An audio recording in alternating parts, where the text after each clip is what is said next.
Қайырлы күн достар. Бүгін біз песочный тестодан самса жасайтын боламыз. Оған керек заттар 600 грамм ұн, 150 грамм қаймақ, 2 жұмыртқа, 5 грамм тұз, 5 грамм разрыхлитель, сосын 200 грамм сливочный май керек болады.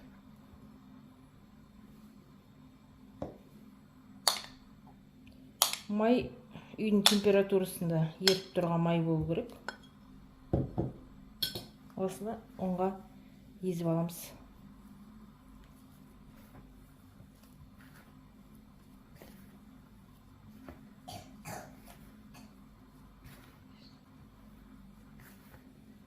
Әбден осылай майды ұнға араластырып аламыз.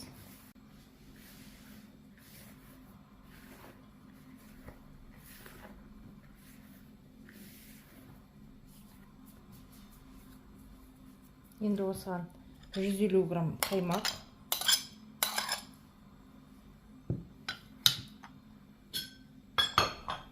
екі жұмыртқа саламыз.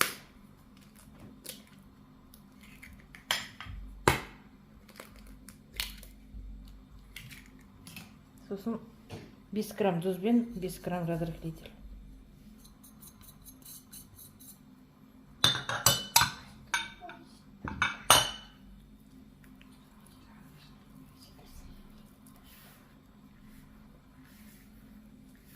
Жұмсақ тесто жасаймыз енді осы.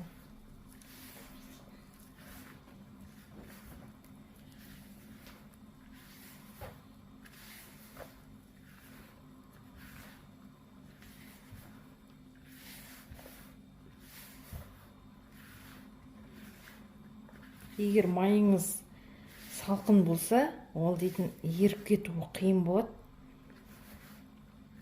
Егер жаңағы үй бөлмесінің температурасындай болса, онда тез жаңағы еріп, онда өзіне жабыстырып жақсы болады, жұмсақ болады. Егер салқын болса, онда көп осылай илеу керек болады. Қолдың температурасымен май еріп, жақсы жұмсақ қамыр болу үшін.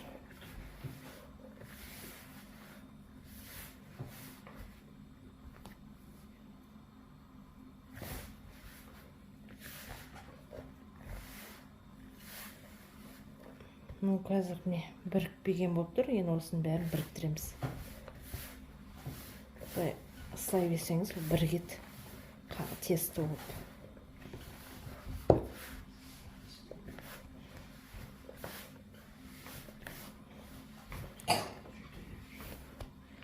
Қазір мынау деген қатты қамыр сияқты болып көрініп тұруы мүмкін, жоқ, бұл қатты емес, жұмсақ. Міне, жұп-жұмсақ. Бірігіп кеткенше қатты сияқты болып көрініп тұрады.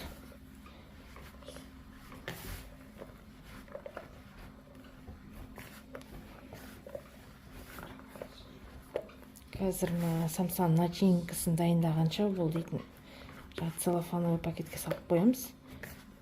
Тұрады бір 10-15 минут. Начинка дайын болғанша.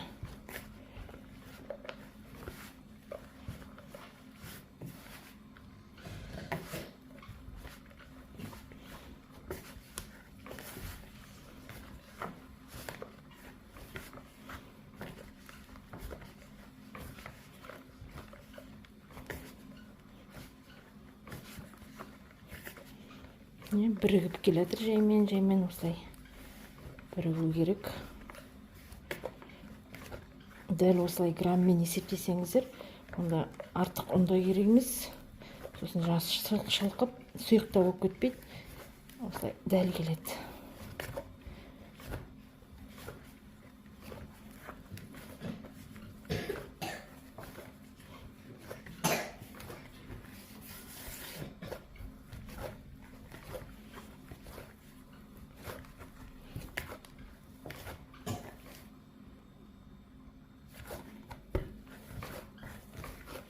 Жақсылап осылай илеп аламыз.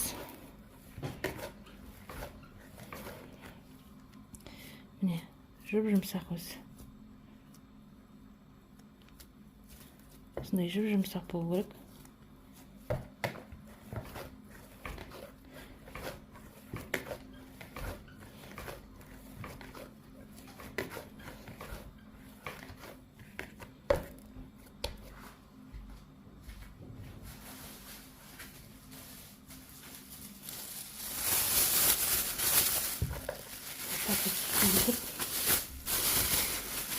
осылай начинка дайын болғанша осылай қоямыз. Енді начинка дайындаймыз. Енді начинкасын дайындайтын боламыз. Оған тауық еті 200-300 граммдай жарайды. Тауық еті грудинка алсаңыздар да болады, бірақ мынау менің сан етінен тауықтың. Сосын жуа 150 грамм жуа. Осыны қазір біз қуырып алатын боламыз майға.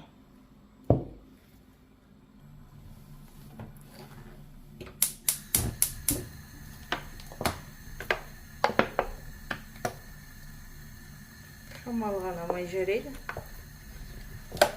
Сливочный майға да қуырсаңыз дәмді шығады.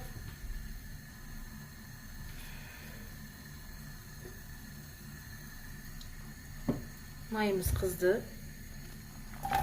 Жуамыз саламыз.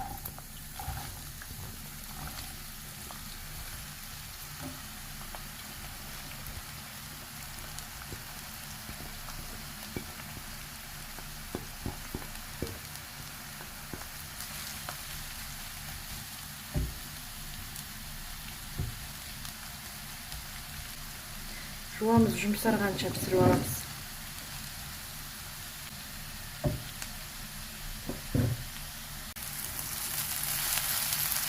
Жуамыз қуырып алды.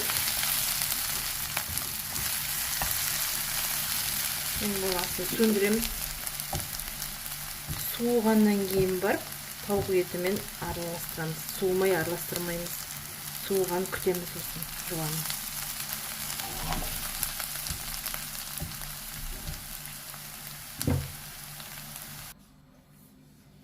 Қыздар, міне 300 грамм тауық етіне жаңа қуырып алған жуамызды саламыз.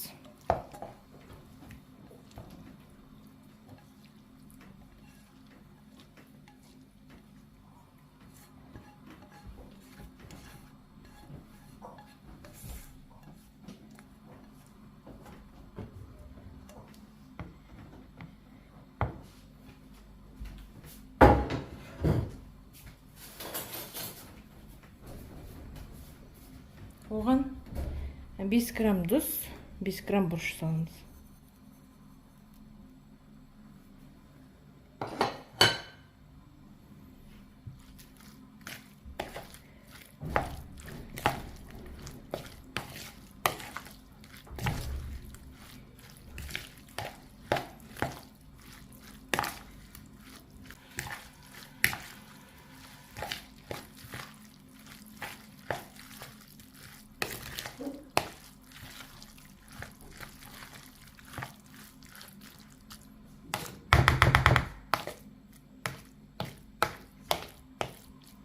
Начинкасы дайын, енді тестісімен айналысамыз.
4, 12, 16, 17 штук шықты.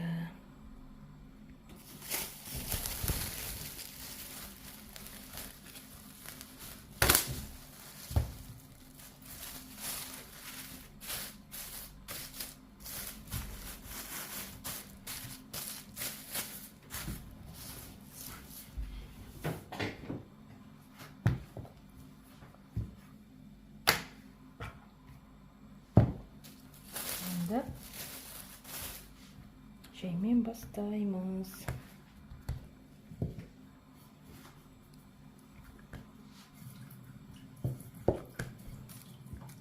Оған май жағуды қажет жоқ, ұн себудің де қажет жоқ дастарханға. Жабыспайды.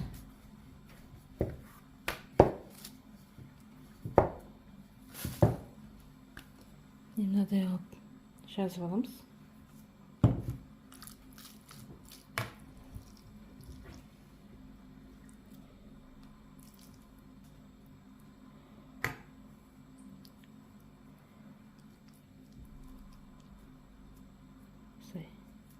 Шетін бет жауып аламыз.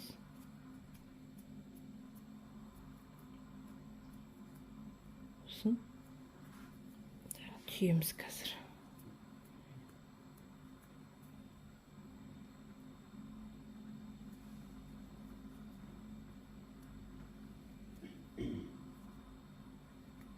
Дұрыс шықпай қалды. Басқасын көрейік.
Сосын құраймыз шетін.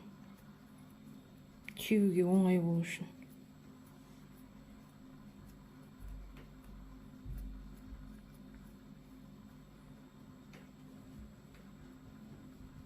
Сосын түйеміз.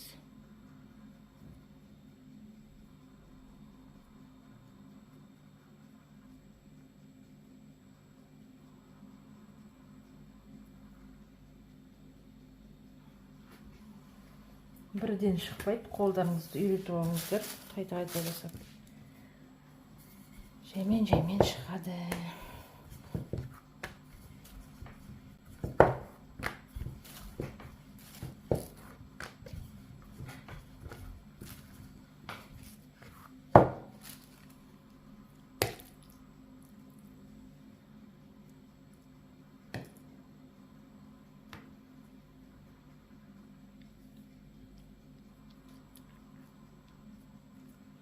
Sosып аламыз.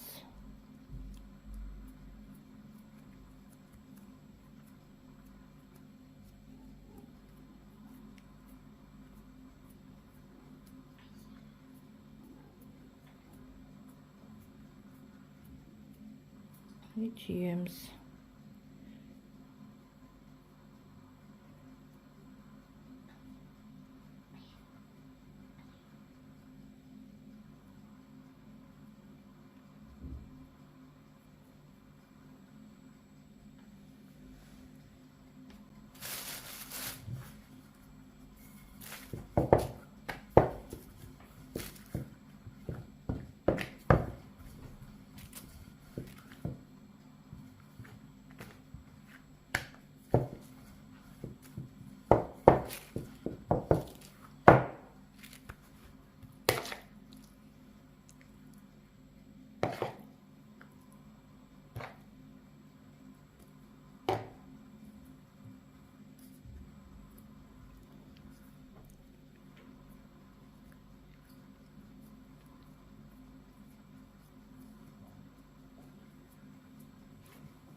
Не суып қалды?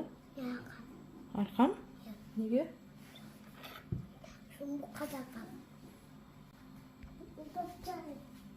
Ұйықтатып тастадың ба?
Жұмыртқаны осылай бір жұмыртқаны езіп аламыз.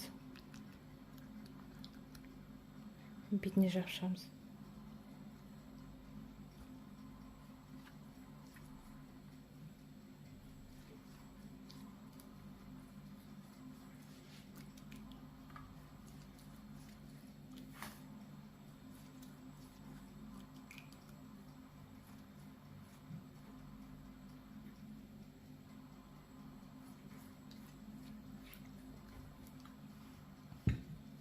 Сосын бетіне кунжут себеміз.